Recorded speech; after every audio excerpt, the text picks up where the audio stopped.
예전에도 한번 소개한 책이 있었는데요. 그 책이 뭐냐면 연세대학교 김주환 교수님이 쓴 회복 탄력성이라는 책입니다. 읽어보신 분 계신가요? 이 책에서 저자는 이렇게 말을 합니다. 인생에는 성공보다 먼저 배워야 할 것이 있습니다. 그것이 바로 회복 탄력성입니다. 그러니까 저자는요, 이 회복 탄력성에 대해서 이렇게 정의합니다.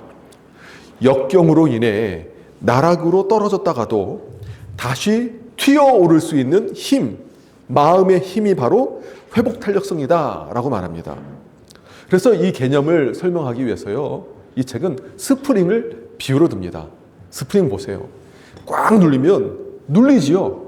그런데 스프링의 탄성이 강하면 강할수록 눌린 만큼 되튕겨오는 힘이 확 세지요.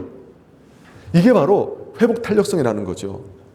그래서 사람의 마음에도 회복 탄력성이 있으면 고난으로 인해 움츠릴 수 있습니다. 움츠릴 수 있어요. 누구나 다. 그러나 고난을 극복하고 다시금 되튀어오르는 힘이 그 가운데 있다라는 겁니다. 그래서 회복 탄력성이 있는 사람은 인생에 닥친 그 시련과 어려움을 통해서 인생이 더욱더 깊어지고요, 더 단단해지고 더 성숙한 삶을 살아간다는 겁니다. 그래서 인생의 깊이가 깊고 풍부해요. 회복 탄력성이 있는 분들의 삶을 보면, 내면을 보면 사람을 이해하는 공감력도 크고요, 누군가의 아픔에 대해서 함께 울어줄 수 있지만 거기서 무너지지 않고 함께 일으킬 수 있는 힘 또한 있는 것이죠. 그래서 그 김주환 교수님은요, 뭐라고 말하냐면 우리가 진짜 성공하려면, 진짜 성장하려면 우리에게 반드시 있어야 되는 것이 있는데 그것이 뭐냐? 고난이다 라고 말합니다. 고난이 찾아올 때 어떻게 극복할 수 있느냐, 이게 관건이기 전에 우리가 정말 성장하고 성숙하려면 우리 가운데 고난이 있어야 된다라고 말합니다. 마치 개구리가 앞으로 도약하기 위해서 먼저 딱 쪼그려 앉는 자세가 있어야 되는 것처럼 우리가 도약하기 위해서는 고난의 터널을 통과해야 된다라고 말을 합니다. 그래서 우리가 존경하는 위인들을 봐도 그렇지 않습니까? 처음부터 순탄했던 사람은 없어요. 우리가 존경하는 위인들 보면 아픔과 실패, 역경과 좌절을 겪었지만 그 역경을 딛고 일어서서 결국 위대한 인물이 되었습니다. 여러분, 서울 금교에 우리 광릉수목원 아시나요? 언제 한번 우리 같이 가요. 그런데 거기 광릉수목원 가면 나무가 울창합니다. 왜냐하면 거기에 토양이요, 그렇게 비옥하대요.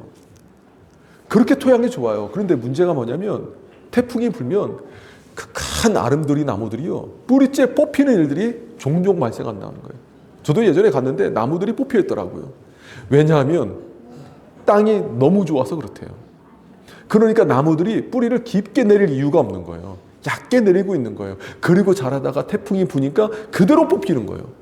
그런데 광릉수목원을 조금 벗어나서 보면 거기 있는 나무들은요, 비바람이 몰아쳐도 가지는 좀 흔들릴 수 있어도 뽑히는 일들이 없다고 합니다. 왜냐하면 토양이 그만큼 안 좋기 때문에 뿌리를 더욱더 깊게 파고 내려가야 되는 거예요. 넓게 파고 내려가야 되는 거예요. 그러니까 오히려 토양이 안 좋은 곳에 있는 나무들은 비바람이 불어쳐도 견고하게 서 있는데 그 토양이 너무 좋은 것은 비바람이 불니까 그냥 뿌리째 뽑히는 거죠. 사람도 마찬가지입니다. 역경은 사람을 약하게 만드는 것이 아닙니다. 단단하게 만듭니다. 그래서 사람은요, 두 부류의 사람이 있다라는 거예요. 첫 번째 부류는요, 고무공과 같은 사람. 두 번째 부류의 사람은 유리공과 같은 사람. 어떤 부류의 사람이 되고 싶으세요? 고무공이죠. 겉보기에는 유리공이 예뻐 보여요. 그런데 유리공은 땅바닥에 떨어지면 쫙 깨져버리지 않습니까? 근데 고무공은 떨어지면 다시 되튀어 올라요. 사람도 인생의 역경 속에서 바닥을 치는, 인생의 바닥을 치는 경험을 하는 경우가 다 있잖아요. 근데 고무공과 같은 사람은 다시금 도약해 튀어오릅니다. 제가 이 책을 읽으면서 참 유익하다라는 생각을 하는데요. 동시에 그런 생각도 했습니다. 근데 이 내용은 이미 성경에 다 있는데 하는 생각이 들었어요. 성경을 보십시오. 아브라함, 요셉, 모세, 다윗, 엘리야, 다니엘, 베드로, 바울, 심지어 우리 예수님까지 회복 탄력성이 있는 분들이에요. 우리 예수님 보세요. 얼마나 핍박이 많았습니까? 제자들이 다 떠나가고 사랑하는 제자가 배반을 하고 그래도 주님께서 십자가의 길을 걸어가셨어요. 사망 권세에 잠시 눌린 것처럼 보이지만 죽음에서 부활하셔서 다시금 하늘로 승천해 올라가셨어요. 우리 주님이야말로 회복 탄력성의 끝판왕이세요. 그런데 중요한 차이가 있습니다. 이 책과 성경에 나오는 그 말씀을 볼 때 중요한 차이가 뭐냐면 하나님을 모르는 세상 사람들은요, 이 회복 탄력성이 있기 위해서 스스로 마인드 컨트롤 하세요. 스스로 생각 조절하세요. 스스로 감정을 잘 다스리세요. 스스로 태도를 잘 가꾸십시오. 나에게 달려 있는 거예요. 그런데 성경 말씀 보면 어떻습니까? 우리의 회복의 근원은 바로 나에게 있는 것이 아니라 하나님께 있음을 선포하고 있습니다. 세상은 그렇게 말해요. 조사를 해보니까 유리공과 같은 사람은요, 세상에 약 70%래요. 3명 중 2명이 유리공과 같은 사람이고 나머지 1명이 고무공과 같은 사람이라는 거예요. 이렇게 보면 우리가 내 자신을 온전히 믿을 수 없습니다. 그렇지 않습니까? 그리고 나 회복 탄력성이 있다 하더라도 인생에 내가 감당할 수 없는 시험들이 있어요. 거기에 무너지고 깨질 수밖에 없어요. 우리가 살면서 느끼는 건 뭡니까? 내가 내 자신을 그렇게 신뢰할 수 없다라는 거예요. 예전에는 내가 정말 강한 것 같고 의지가 센 것처럼 느껴지지만 인생을 살아가면서 느끼는 게 뭐냐면, 목사님, 제가 요새 마음이 약해졌어요. 살다 보니까 예전 같지 않아요. 살다 보니까 예전 같지 않고 마음 약해진 것은요, 우리가 나이 들어서 마음 약해진 게 아니고요, 인생의 깊이가 깊어졌다는 거예요. 우리의 한계를 깨달을 수밖에 없습니다. 그러나 우리가 그렇게 연약하다 할지라도 우리가 좌절하지 않을 수 있는 이유가 뭡니까? 나를 회복해 하신 하나님, 나를 일으키시는 하나님, 나를 다시금 붙드셔서 그 상한 갈대를 꺾지 않으시고 꺼져가는 심지를 끄지 않으시는 하나님, 연약한 무릎을 주님께서 힘을 주셔서 일으키시는 하나님, 독수리인 날개쳐 올라간 것 같은 비상함의 은혜를, 성령의 은혜로 나를 일으키시는 하나님으로 말미암아 우리가 회복해야 된다는 것을 우리가 보게 되기 때문입니다. 성경 말씀 보면요, 이스라엘 백성이 역사적으로 민족적으로 완전히 망해버린 때가 있었어요. 그런데 놀라운 사실은 하나님께서 그들을 다시금 일으키신 것을 볼 수 있지 않습니까? 이것을 우리가 보게 될 때 내 인생 가운데 나를 회복해 하시는 하는 분은 하나님인 걸 알고 우리가 기쁨을 누릴 수 있습니다. 그래서 우리는요, 물론 회복 탄력성을 우리가 가져야 되는데 먼저 영적인 근육이 필요해요. 영적인 근육. 근육이라는 것이 뭡니까? 쓰면 쓸수록 커지는 거예요. 안 쓰면 어떻게 돼요? 없어져요. 제가 몇 개월 전까지만 해도 매일마다 피트니스 클럽 가가지고 웨이트를 매일 했어요. 줄 빼고. 그때는 안 보셔서 모르겠지만 힘이 꽤 됐어요. 턱걸이 제가 얘기했잖아요. 하루에 막 80개씩 했다고. 근데 지금 기도원 갔다고, 기도원 가서 금식하고 기도하고 제가 좀 말로 갔잖아요. 지금 턱걸이 해봤어요. 2개예요, 2개. 안 쓰니까 줄어드는 거예요. 영적인 것도 마찬가지예요. 써야 늘어나는 거예요. 그러면 우리의 회복에 그러신 하나님을 의지하고 바라볼 때 영적인 회복 탄력성이 더욱더 우리가 힘을 받게 되고 능력을 우리가 얻게 되는 것입니다. 다윗은 그것을 알았어요. 사도 바울도 알았어요. 빌립보서 4장 12절과 13절 말씀 보면 이런 말씀이 있습니다. 빌립보서 4장 12절과 13절 말씀, 우리 함께 이 말씀을 들어가겠습니다. 나는 비천에 처할 줄도 알고 풍부에 처할 줄도 알아. 모든 일, 곧 배부름과 배고픔과 풍부와 궁핍에도 처할 줄 아는 일체의 비결을 배웠노라. 내게 능력 주시는 자 안에서 내가 모든 것을 할 수 있느니라. 아멘. 사도 바울이 뭐라고 해요? 내가 비천에도 처해봤다는 거예요. 나 이런 사람인데 내가 어쩌다가, 이게 아니고 정말 사람들한테 짓밟히는, 막 이유 없이 두드려 맞기도 하고, 비천에, 가난에도 처해봤어요. 또한 풍부함에도 처해봤다는 거예요. 그러면서 하는 것이 무엇입니까? 내가 원래 회복 탄력성이 강한 사람이야 라고 말하지 않았어요. 나 원래 심지가 굳은 사람이야 라고 말하지 않았어요. 사도 바울이 붙드는 고백이 무엇입니까? 내게 능력 주시는 자 안에서 내가 모든 것을 할 수 있느니라 고백한 거예요. 내 힘으로 도저히 감당할 수 없는 일들이 있었습니다.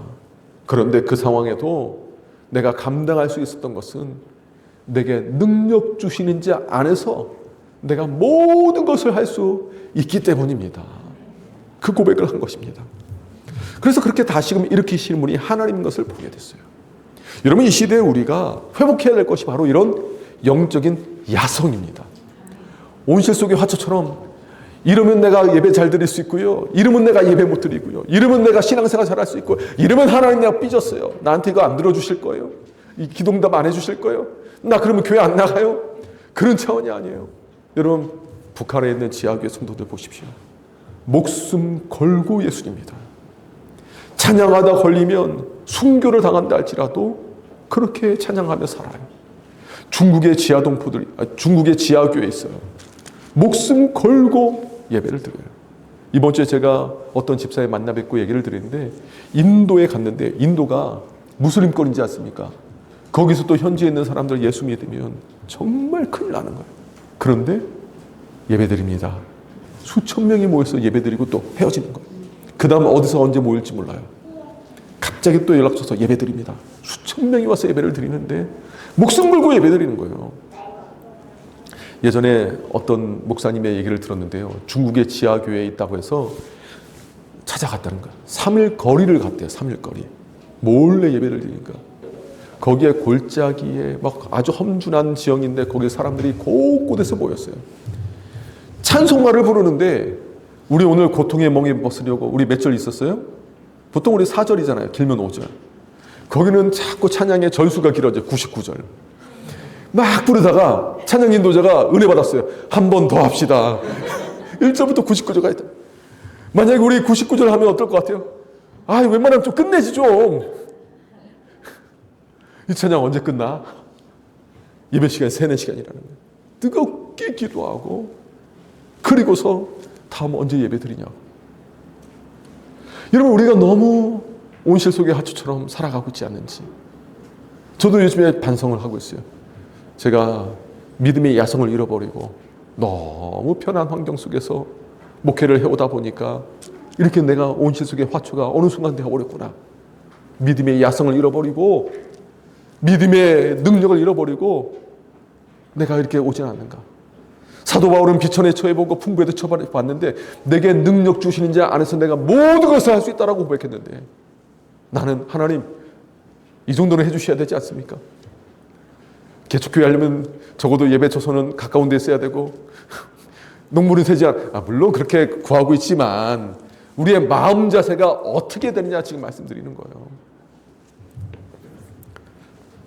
우리가 지난주에 살펴본 말씀처럼 고난과 슬픔 속에서 우리를 끌어올리시는 하나님, 우리를 도우셔서 우리 인생의 판도를 바꾸시는 하나님, 우리의 슬픔을 변하게 하셔서 춤이 되게 하시는 하나님, 그 하나님 우리가 경험해야 되는데, 그 하나님을 경험하려면 우리 마음에 역경을 극복할 수 있는 믿음의 힘이 있어야 돼요.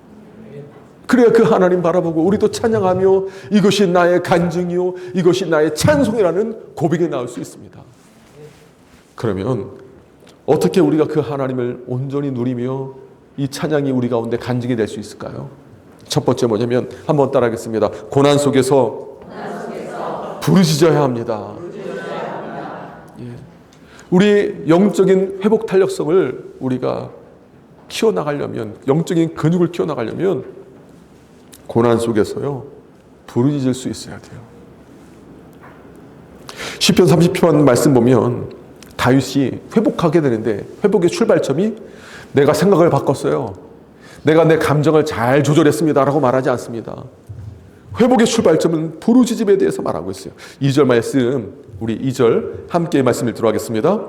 여호와 내 하나님이여 내가 주께 부르짖음에 나를 고치셨나이다. 아멘. 8절 말씀 보면 또 이렇게 말하죠. 우리 8절 말씀도 함께 읽도록 하겠습니다.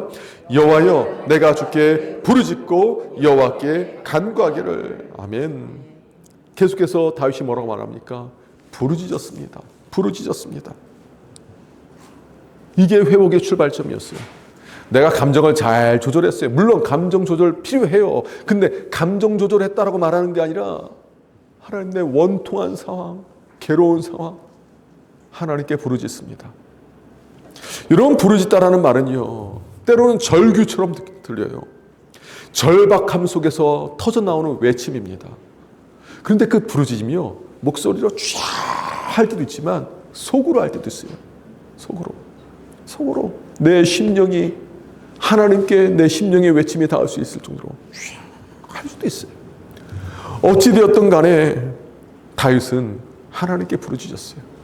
슬픔이 있으면 슬픔의 감정 가지고 하나님 앞에 나왔고, 괴로움은 괴로움의 감정 가지고 하나님 앞에 나왔어요. 때로는 기도가 안 나올 때가 있어요. 물론 그때 좀 쉴 수도 있죠. 그렇지만 기도가 안 나오더라도 그냥 하나님 앞에 머무르는 것도 하나님 아세요. 자녀들이 그렇잖아요. 뭔가 분명히 얘가 아빠한테 요구할 게 있어요. 우리 집 애들이 그렇다는 게 아니에요. 보통 그래요. 아빠한테 요구할 게 있어요. 근데 하고 그냥 아예 오지 않는 거랑 그냥 아빠 앞에 앉아가지고 말은 못해도 그냥 아빠 바라보고 때로는 눈물이라도 흘리고 있으면 아빠 마음 어떻습니까? 알죠.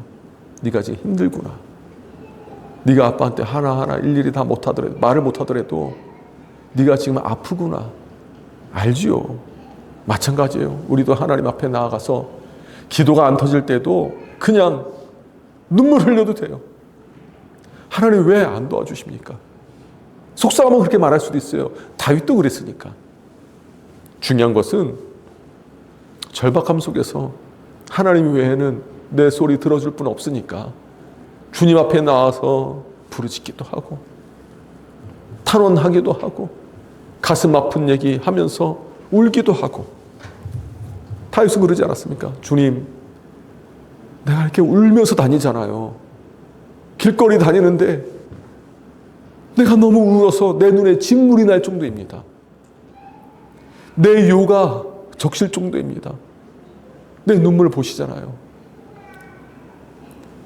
그렇게 하나님 앞에 나왔어요. 10절에 보면 다윗은 무엇이라고 하나님께 간구했냐? 10절 말씀, 우리 함께 말씀 읽도록 하겠습니다. 여호와여 들으시고 내게 은혜를 베푸소서.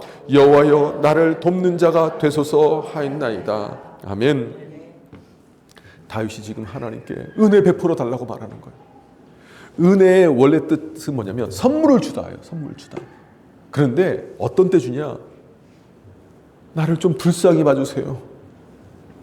이 고통스러운 상황을 보시고 불쌍히 여기셔서 개입해 주세요. 그래서 나한테 호의를 베풀어 주시고 나한테 그 선물을 주세요. 하나님의 호의, 하나님의 선물, 이게 은혜예요. 그러니까 이 말은 뭐냐면 하나님, 내 비참한 상황 아시잖아요.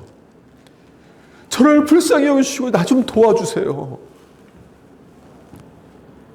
이 고백입니다. 다윗의 이 말에는요, 가식이 없어요.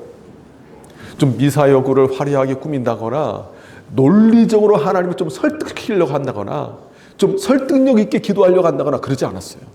있는 그대로 나갔어요. 이거 지금 우리가 드려야 되는 기도고 저의 기도이기도 해요. 목회자보다 보니까 성도님들께 처음에 기도할 때는요, 좀 이렇게 우리 목사님 기도 잘하시네 라고 말이 들려야 되지 않습니까? 그 약간 막 신경 쓰지 않겠어요? 처음에 교구 목사 돼서 교구 목회하면 목사님 기도해 주세요 그러면은 그냥 그대로 이렇게 기도하기가 쉽지 않더라고요. 그런데 지금은 하나님 앞에 기도하러 나갈 때 하나님 좀 도와주세요. 다른 말 필요 없어요. 하나님 도와주세요. 아시잖아요. 도와주세요. 우리 고난 중에 있을 때, 내 힘으로 조금 버텨보자? 아니에요. 좀 더 하나님 앞에 하나님을 좀 설득하기 위해서 논리적으로 내가 이렇게 말을 해야 하나님이 알으실 거니까. 하늘의 하나님이니까. 좀 고품격적인 단어를 좀 사용하고 화려한 미사하고 필요 없어요. 물론 대표 기도할 때는 물론 청중들을 위해서도 함께 이해할 수 있고 의뢰가 되는 단어를 써야겠지만 내가 하나님 앞에 나갈 때는 그대로 나가는 거예요. 하나님께 설득 안 시켜도 돼요. 하나님 설득 안 해도 돼요. 아시니까. 다윗은 뭐라고 말합니까? 하나님, 내가 죽으면 시체가 하나님께 찬양할 수 있겠습니까? 너무 직설적이죠. 우리 지금 뭐라고 그래요? 지금 말씀 보면 이렇게 다윗이 이렇게 말합니다. 9절을 보면 내가 무덤에 내려갈 때 나의 피가 무슨 유익이 있으리요? 진토가 어떻게 주를 찬송하며 주의 진리를 선포하리까? 직접적인 말이에요. 하나님, 제가 관에 누워 있으면 그 관에 내 시체가 무슨 그 피가 흘리고 물이 쏟아질 때 그게 무슨 하나님께 유익이 있습니까? 내 몸이 썩어져 들어왔는데 이 티끌이 이 진토가 하나님께 찬양할 수 있겠습니까? 그러니까 하나님 나 좀 살려달라고 그 기도예요. 직접적인 기도예요. 하나님, 저를 여기서 끝내지 마십시오. 저를 살려둬야 할 이유가 있지 않습니까? 라는 얘기입니다. 그런데 하나님께서는요, 그 기도 들으셨어요. 하나님께서는 우리의 형식보다 그 전에 우리의 중심을 보십니다. 그래서 하나님께서는 예레미야에게도 이렇게 말씀하셨어요. 예레미야 33장 2절과 3절 말씀 보면 우리 잘 아는 말씀이죠. 먼저 2절 말씀을 우리 함께 읽도록 하겠습니다. 이를 행하시는 여호와, 그것을 만들며 성취하시는 여호와, 그의 이름을 여호와라 하는 이가 이와 같이 이르시도다. 너는 내게 부르시라. 내가 내게 응답하겠고 내가 알지 못하는 크고 은밀한 일을 내게 보이리라. 아멘. 이 말씀은요, 예레미야 선지자가 시위대 뜰에 갇혔어요. 감옥에 갇힌 거예요. 도망칠 수가 없어요. 깊은 절망과 낙심 속에 있을 때 하나님께서 예레미야에게 말씀하셨어요. 뭐라고 말씀하셨냐? 이를 행하시는 여호와, 그것을 만들어 성취하시는 여호와, 그의 이름을 여호와라 하는 이가 이와 같이 이르도다. 너 할 수 있는 것이 아무것도 없지. 너 절망 속에 있지. 그런데 나는 이를 행하는 자야. 인간이 할 수 없는, 생각조차 할 수 없는 것을 내가 만들어서 나는 반드시 성취하시는 하나님이야. 그러한 내가 너한테 말하고 있어. 뭐라고 합니까? 3절에 너는 내게 부르시라.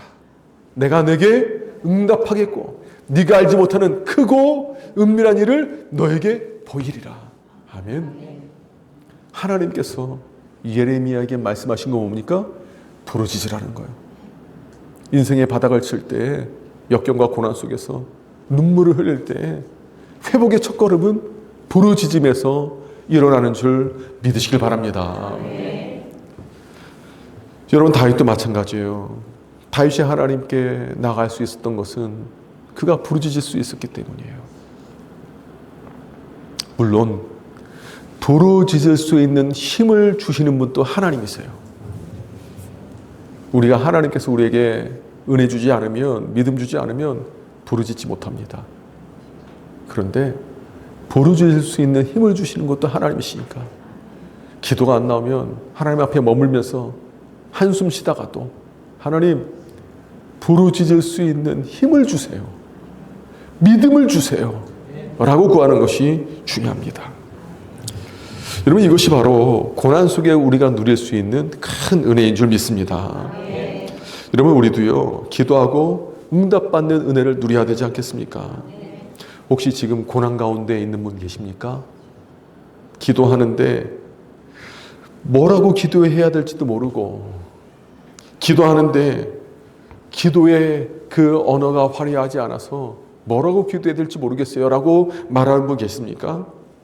괜찮아요. 있는 그대로 나가시면 돼요. 있는 그대로. 체면치레하지 마시고 그냥 있는 그대로. 더 버티기 힘들다고 괴롭다고 말씀하세요. 그렇게 하나님께 부르짖을 때 회복의 첫 출발이 일어나는 줄 믿습니다. 두 번째로 한번 따라하겠습니다. 하나님의 일하심을 기억해야 합니다. 하나님의 일하심을 기억하는 거예요. 다윗이 고난 속에서 하나님께 부르짖었다고 해서 상황이 바로 바뀌었습니까? 바뀌지 않았습니까? 안 바뀌었어요. 뒤집힌 거 아니에요. 우리가 보통 부르짖고 나서 상황이 완전히 뒤집혀서 역전이 되면 얼마나 좋겠어요. 그런 경우도 있죠. 그런데 상당수 그렇지 않을 때가 많이 있어요. 여러분, 상황은 더 악화될 때도 있습니다. 기도했는데 왜 더 악화가 되지? 그러면 어떤 생각이 드냐면, 언제까지 이렇게 기도해야 됩니까? 하나님 도대체 언제 응답하시겠습니까? 때로는요, 조급함이 들어요. 조급한 마음 가운데 내 기도가 식어져요. 하나님을 향한 기대도 점점 더 줄어들 수 있어요. 다윗도 충분히 그럴 수 있는 환경이었습니다. 기도하지 않았겠을까요? 했어요. 그런데 점점 더 상황은 안 좋아지는 거예요. 그러나 다윗의 내면 가운데 변화가 일어났습니다. 그것이 뭐냐면 상황의 변화가 일어난 것이 아니라 자신의 기억의 변화가 일어난 거예요. 바라봄의 변화가 일어난 거예요. 다윗이 고난 속에 있다 보니까 자꾸 내가 당한 고난만 반복해서 곱씹지 않았어요. 사람들이 언제 시험 드냐면, 또한 언제 또 상처가 커지냐면, 누군가가 나한테 말 한마디 하면 그게 자꾸 내 안에서 곱씹어져요. 그런 말을 왜 했지? 세상에 나한테 이런 말 할 수 있어? 그러면서 더 화가 나요. 잠깐만, 아까는 미처 그런 감정 들지 않았는데 막 화가 나기 시작하네? 다음에 한번 만나기만 해봐. 팔짝 걷어붙이고. 자꾸 상황이 곱씹어지고 누군가의 말이 더욱더 반복돼서 자꾸 내 마음속에 불편함이 커져요. 여러분, 사람들은요, 그러면 왜곡되기 시작합니다. 감정의 왜곡, 기억의 왜곡, 불행함은 더 크게 보여지는 거예요. 그런데 다윗은요, 얼마나 많은 비방과 얼마나 많은 모함을 받았습니까? 그런데 그 현실을 자꾸 곱씹어서 내가 지금 이럴 사람이 아닌데, 예전에 나 분명 기름 부음 받았는데, 나 골리앗도 이긴 사람인데, 내가 이렇게 모함받고 역적이 될 사람이 아닌데, 이런 곱씹는, 현실을 곱씹는 일을 한 것이 아니라 다윗은 그의 시선을 바꿔서 하나님께서 이루신 일들, 하나님께서 이루실 일들을 바라봤습니다. 그래서 5절 말씀 보면 먼저 이렇게 고백해요. 우리 5절 말씀 함께 읽도록 하겠습니다. 그의 노염은 잠깐이요 그의 은총은 평생이로라. 저녁에는 울음이 깃들을지라도 아침에는 기쁨이 오리로다. 아멘. 여러분, 이 말씀이요, 그냥 신앙 공식처럼 딱딱하게 느끼지 마십시오. 맞는 말씀이지만 이거는 나한테 적용이 좀 안 돼, 응용이 안 돼, 이렇게 생각하지 마시고 정말 하나님이 어떻게 역사하시는지를 바라보는 거예요.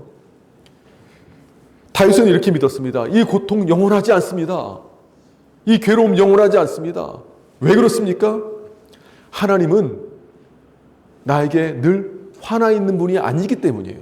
하나님의 성품, 하나님의 역사심을 기억해 보니까 내 인생 가운데 하나님께서 화를 내신 적도 있지만 그게 나를 망하게 만들기 위한 화가 아니라 나를 세우기 위해서. 부모님이 자녀에게 화낼 때 있어요, 없어요? 있어요. 근데 자녀는 부모님이 자녀에게 화냈던 그것이 충격이면 할수록 막 늘 나한테 화를 내는 것처럼 느껴요. 이게 확대 해석이 돼서. 근데 부모님 입장에서는 내가 화를 낸 적이 많아요, 적어요? 적죠? 한번 자녀들 얘기를 들어봐야 돼요. 정말 적었는지. 그런데 실질적으로 보면 24시간 중에 자녀에게 화를 낸 시간은 얼마 안 돼요. 오히려 더욱더 격려하고 자녀를 위해서 기도하고 기다려주고 애를 써주고 자녀가 어떤지 마음 살피고 그 시간이 훨씬 더 길어요.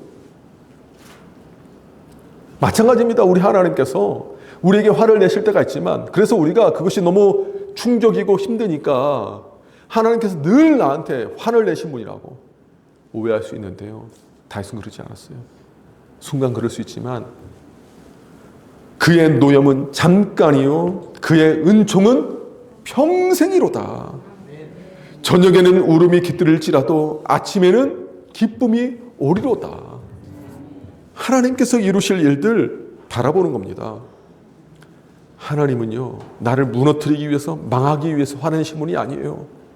하나님께서 나를 잘 되게 하기 위해서, 세우기 위해서 그런 일을 하시는 겁니다. 예레미야 29장 11절 말씀 보면 이런 말씀이 있어요. 요즘에 제가 자꾸 붙드는 말씀이에요. 우리 함께 이 말씀 읽도록 하겠습니다. 여호와의 말씀이라 너희를 향한 나의 생각을 내가 아나니 평안이요 재앙이 아니니라. 너희에게 미래와 희망을 주는 것이니라. 아멘. 여호와의 말씀이다라고 말한 거예요. 사람의 말이 아니라 여호와 말씀이다. 너희를 향한 나의 생각을 내가 아느니 평안이요 재앙이 아니라. 너희에게 미래와 희망을 주는 것이라. 이게 바로 나를 향한, 우리를 향한 하나님의 본심인 줄 믿습니다. 그래서 여러분, 때로는 우리가 고난 속에 있을 때 하나님 나를 버리신 거 아닐까? 왜 이 고통 속에 침묵하실까? 하나님 정말 나를 망하게 하려고 하시나? 그런 생각이 들 때가 있어요. 그런데 하나님의 본심은 그게 아니라는 거예요. 그래서 다윗은요, 우리에게 내일이 있다라고 말한 거예요. 저녁에는 울음이 깃들일지라도 울음을 부정하지 않아요. 그러나 아침이 온다라는 거예요. 그 아침에는 어떤 아침입니까? 기쁨으로 맞이할, 웃음으로 맞이할 아침이 온다고 선언하고 있는 것입니다. 여러분, 그래서요, 우리도 마찬가지예요. 우리가 고난이 올 때 사람들이 판단하는 기준이 뭐냐? 그 순간의 감정이에요. 나 이렇게 화나 있는데, 나 이렇게 슬퍼하는데, 나 이렇게 절망 속에 있는데. 여러분, 감정이 기준일 때가 얼마나 많습니까? 감정이 판단의 기준 될 때도 있어요. 그런데요, 다윗은 감정이 기준이 아니고 무엇을 가지고 기준을 잡았냐면 하나님의 성품을 기준 잡았어요. 하나님 그런 하나님이 아니지. 우리 하나님이 이런 하나님이시지. 우리 하나님은 순간 분노한다 할지라도 은총은 평생 주시는 하나님이지. 비록 내가 지금 눈물로 이 요를 적시지만 그러나 내일 아침이 올 거야.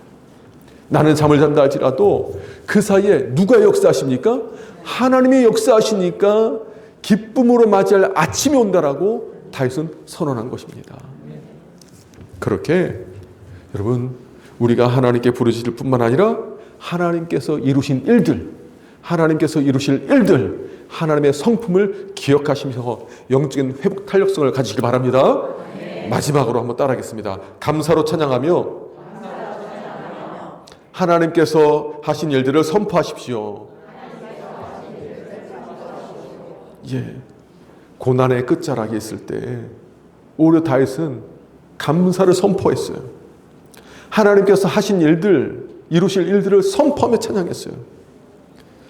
다윗의 이 고백은요, 혼자만의 이야기가 아니라 함께 드리는 찬양이 됐습니다. 그리고 공동체의 신앙 간증이 됐어요. 우리 함께 1절 말씀, 다시 한번 1절 말씀 읽도록 하겠습니다. 여호와여, 내가 주를 높일 것은 주께서 나를 끌어내사 내 원수로 하여금 나로 말미암아 기뻐하지 못하게 하심이니이다. 아멘. 4절 말씀도 또 읽습니다. 주의 성도들아, 여호와를 찬송하며 그의 거룩함을 기억하며 감사하라. 아멘.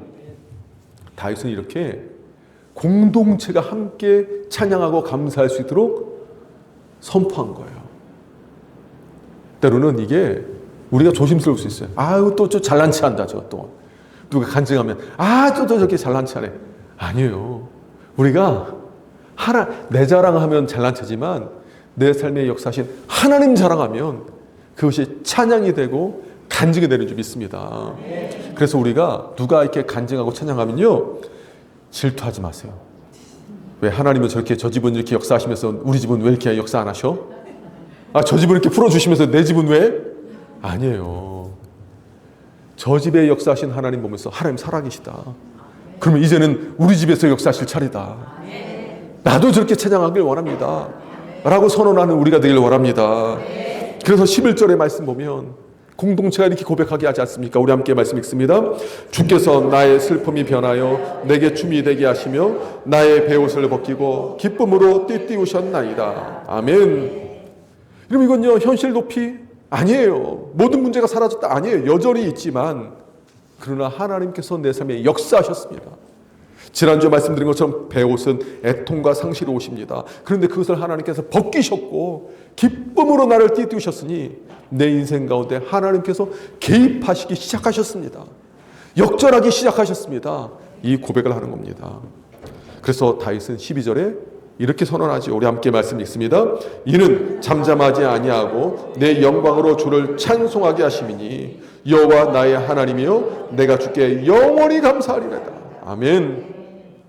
내가 살아야 될 이유, 하나님 찬양하기 위해서, 이 고난 속에서도 승리해야 될 이유, 하나님께 영원히 감사하기 위해서 하나님께서 그걸 기뻐하시는 거예요. 제가 지금 우리 잠실 드림교회 개척하면서 우리 교회가 잘 돼야 될 이유, 하나님께 감사 올리기 위해서, 우리 교회가 부흥해야 될 이유, 하나님께 영광을 올려드리기 위해서, 이것이 바로 우리의 간증이고 우리의 고백이 될 줄 믿습니다. 저는 그래서요, 그것도 꿈꿔요. 교회 홈페이지 보면, 어떤 교회 홈페이지 보면 연역 이렇게 나와 있잖아요. 초기에 몇 년도에 어느 목사와 누구와 함께 개척 멤버가 돼서 교회를 이루기 시작하다. 막 여기서 막 쓰잖아요. 그죠? 저도 이제 생각하는 거예요. 은퇴할 때쯤에 박영성 목사와 우리 개척 멤버들 이름, 저는 박영성 목사 외에 몇 명 아니에요. 누구 다 이름 넣고 하나님께서 잠실 드림교회를 출발하게 하시다. 하나님께서 예배를 받으시다.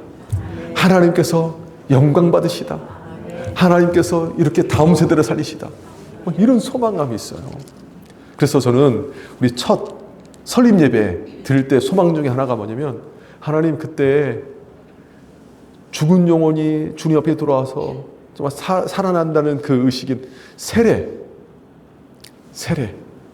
첫 예배 때 세례 베풀기를 원합니다. 그래서 함께 박수치며 찬양하며 주님 앞에 나가길 원합니다. 그런 은혜가 있기를 원합니다. 다윗은요, 잘했던 것 중에 하나가 뭐냐면 형편이 잘 돼서 감사한 게 아니라 믿음으로 감사했어요. 그러니까 다윗의 삶의 공식처럼 따라 붙는 게 뭐냐면, 한번 따라하겠습니다. 선감사, 후응답. 예. 다윗은요, 바라보고 먼저 감사 딱 해버려요. 그러면 하나님께서 이거 응답해줘야 되는 거잖아요. 내가 하나님의 도우심 바라보고 감사하며 선포합니다 하면 하나님께서 그 응답하셔야 되니까 응답해 주시더라고요. 그러니까 시편을 보면 그래요. 그래서 먼저 감사하는 거예요. 하나님, 우리 잠실 드림교회 부흥케 하실 줄 믿고 감사합니다. 하나님께서 응답해 주셔야죠. 하나님, 우리 잠실 드림교회 어느 집사님, 어느 권사님 가정을 하나님께서 축복하여 주실 줄 믿고 감사합니다. 하나님께서 응답해 주시는 거예요. 여러분, 그렇게 우리의 인생 가운데 어려움이 있을 때 탄식만 하고 원망만 일삼을 수 있지만, 그러나 다윗은 먼저 감사했어요. 여러분, 여기서 우리가 중요한 원리 하나 발견해야 됩니다. 우리가 우리 삶에 어려움이 오면 현실의 문제를 통해서 하나님의 어떤 분인가를 바라보는 경우가 있어요. 이럴 때 넘어지기 쉬워요. 왜 하나님 응답 안 하십니까? 하나님 정말 너무하신다고. 너무하시는 하나님, 응답 안 하시는 하나님. 가만히 보니까 악인이 득세해요. 악인이 득세하는데 악인 편 들어주시는 하나님, 이렇게 오해할 수 있어요. 사람이 정말 힘들면, 하나님 응답 안 해주시면. 사람이 현실을 가지고 하나님을 바라보게 되는데 그게 아니고요, 하나님의 성품을 통해 현실을 바라보는 거예요. 다윗은 그걸 잘했어요. 우리의 하나님은 선하신 하나님이지, 그러니까 내 이 고통도 끊게 해주실 거야. 우리 하나님은 공의의 하나님이지, 지금 악인들이 숯불처럼 많이 들고 일어나지만 하나님께서 공의로 그들을 판단하실 거야. 우리 하나님은 인내하신 하나님이지, 내가 지금 이렇게 부족하고 연약해서 넘어졌지만 그러나 이 상황 속에서 하나님 나를 참아주시고 용서하시는 하나님인 줄 믿습니다. 감사할 수 있는 거예요. 그렇기 때문에 현실을 통해 하나님 바라보지 마시고, 문제를 통해 하나님 바라보지 마시고, 문제보다 크신 하나님 바라보고 이 현실을 해석해 나가는, 이 영적인 회복 탄력성을 가지는 우리 잠실 드림교회 성도님들 되기를 주님의 이름으로 축복합니다. 말씀을 정리하겠습니다. 사랑하는 성도 여러분, 우리 인생 가운데 고난과 역경이 와요. 근데 때로는 이것이 너무 싫었어요. 이것 때문에 망하는 줄 알았어요. 그런데 여러분, 아닙니다. 하나님께서 우리에게 고난을 허락하신 이유가 무엇입니까?